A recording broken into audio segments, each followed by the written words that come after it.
RRQ naman, sawa na kami sa Team Liquid eh. He said he wants to meet RRQ Hoshi tomorrow because he's very bored of Team Liquid Indonesia. Wow!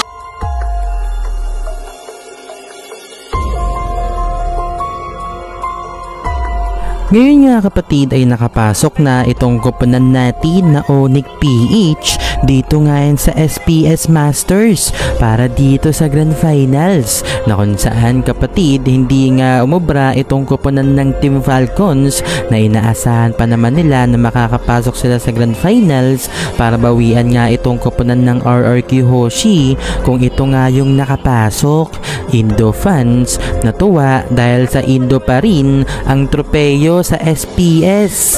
Kelra gusto sana makalaban ng RRQ. Brusco gusto rin bawian sana itong koponan ng RRQ Hoshi. Sawa na dito sa Team Liquid ID. Pag-uusapan natin yan sa araw na ito. Pero bago nga natin ito pag-usapan, huwag nyo kalimutang mag-subscribe at i-hit ang notification bell para mas maging updated ka pa sa mga future uploads natin. Ano pa bang hinihintay mo? Tara!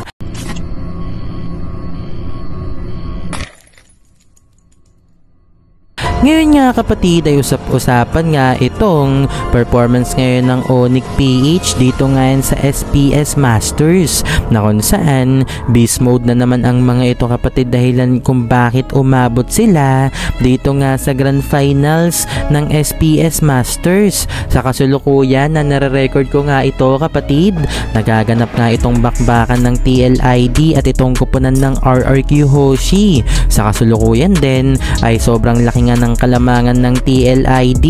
Hindi ko alam kung sino ang mananalo sa dalawang yan. Pero sa nakikita ko kapatid, TLID nga ang mananalo dahil nakontra nga nila itong koponan ng RRQ Hoshi. Kaya naman mababasa nga natin sa comment section itong ang RRQ equals Aurora na kung saan magaling lang daw di umano kapag regular season na kung titignan pag playoffs na ang pinag-uusapan, bigla na lamang nagchuchok ang mga ito at nabibigo nga na manalo. Kaya naman nang dahil nga dyan, masasabi talaga natin kapatid na hindi pa rin talagang consistent itong koponan ng RRQ Hoshi. Kahit nga itong koponan ng Aurora, kahit nanguna nga sila dito nga yan sa MPL PH ay hirap pa rin ang mga ito dahil may mga history nga yung mga koponan na yan kapatid sa pagiging chokeries. Mahirapan nga sila kung sakaling ang mga ito nga kapatid ay magkaroon ng malakas na kalaban dito nga sa SPS Masters maging dito nga sa MPL. Well, mabalik nga tayo dito sa naging bakbakan ng Team Falcons at Onyx PH na kung saan kapatid umasa pa naman tayo na Team Falcons ang makakapasok at itong koponan ng RRQ ang makakapasok at sila ang magalaban sa Grand Finals. Pero mukhang Onyx PH at koponan nga ng TLID ang magalaban sa Grand Finals. Sayang, walang bawi itong koponan ng Team Falcons dito sa RRQ. Matapos nga silang pagtatrash talkin ng mga ito at pinagtawanan nga nung nakaraan sa kanilang laban. Nagpalit core pa nga ang mga ito kapatid at disrespectful nga yan para dito sa Team Falcons. Kumbaga ganon na lang talaga nila minaliit itong koponan ng Team Falcons, yung tipong nagpalit pa sila ng jungler dahil kayang-kaya nga nila ang mga ito at nanalo kahit nagpalit sila ng jungler. Kumbaga kapatid, binasikan lang ang ating pambato. Beast mode na rin sana itong Team Falcons kapatid. Kung sakaling may lower bracket, maganda-ganda sanang laban yan dahil makakabawi pa itong Team Falcons at aabot dito nga sa Grand Finals. PH versus PH sana ang mangyayari. Pero since Indo nga ang nag-organisa, tanggal itong ang lower bracket para nga walang bawi ang mga Pinoy at hindi nga magawa natin ang PH versus PH sa Grand Finals na madalas na nga natin ginagawa sa mga nakalipas na international tournament ng Mobile Legends. Tuwang-tuwa itong mga Indo fans dahil nanalo itong Onyx PH dahil alam naman natin na ang tropeyo nga ay sa Indo mapupunta. Kagaya nga nung nakaraan sa M6, hindi ba't itong tropeyo ng M6 naka-display ngayon dito sa Indonesia. Dito ngayon sa bootcamp ng Onyx Esports. Kumbaga lahat nga na makukuha ng Onyx PH, mapupunta ang tropeyo sa Indo. Katulad nga ng sinasabi ni Boss Dogs kapatid, mas mainam talaga kung mga PH team talaga ang makakakuha ng kampyonato. Yung wala ngang ka-collaboration sa ibang region o hindi nga minamanage ng ibang region ang kuponan dito sa MPL PH. Dahil marami nga tayong mga kuponan na minamanage nga ng ibang region, kagaya na lamang nitong Onyx PH, Aurora, nandito rin itong kuponan ng TLPH na kung sila nga ang magkakampyon ang tropeyo. Doon nga mapupunta kung sino at anong bansa ang nagmamay-ari sa kuponan na yan. Kaya mas mainam kung Team Falcon sana ang nakapasok. TNC Pro Team, Smart Omega, AP Bren, yung mga kuponan na yan ay magandang magkampiyon internationally dahil sa atin nga mapupunta ang tropeyo. Ngunit gayon pa man, mapunta man sa ibang region ng tropeyo kapatid ang karangalan.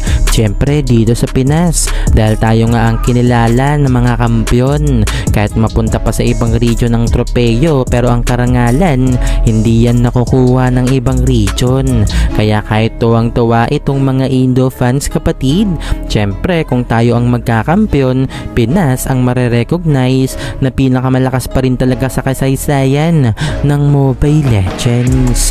At bukod nga dyan kapatid, inamin nga rin itong ang Nekelra na gusto niya ngang makalaban itong kuponan ng RRQ Hoshi.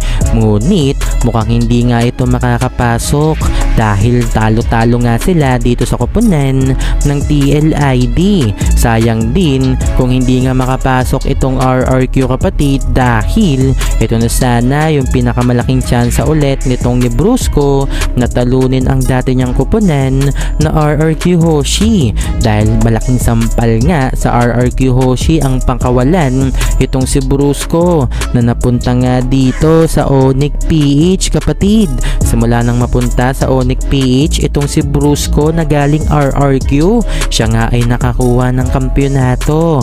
Syempre gusto nga talunin ni Brusco ang RRQ para isang malaking sampal na naman sa kanila na ako nga pala ang sinayang nyo. Syempre yan nga yung kinahihintay talaga nitong ang ni Brusco ang talunin ang RRQ. Bukod doon, gusto rin nila bawian itong kuponan ng Team Falcons dahil sa pagmamaliit nga ng RRQ dito. Maganda sanang match up itong kuponan ng Team Falcons versus RRQ Hoshi. Pero mas magandang match up itong Onyx PH at RRQ Hoshi.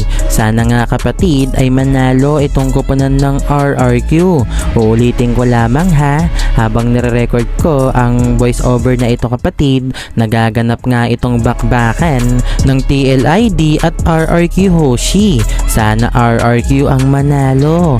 Nang sa gayon ay mapakita nga natin kapatid na kaya nating talunin itong 35 days na win streak di umano ng RRQ dito nga sa tournament ng Mobile Legends. Syempre kapatid, alam naman natin na ang mga Pinoy nga kapatid ay tagahinto at tagapigil ng mga win streak ng Indonesia at ng ibang region.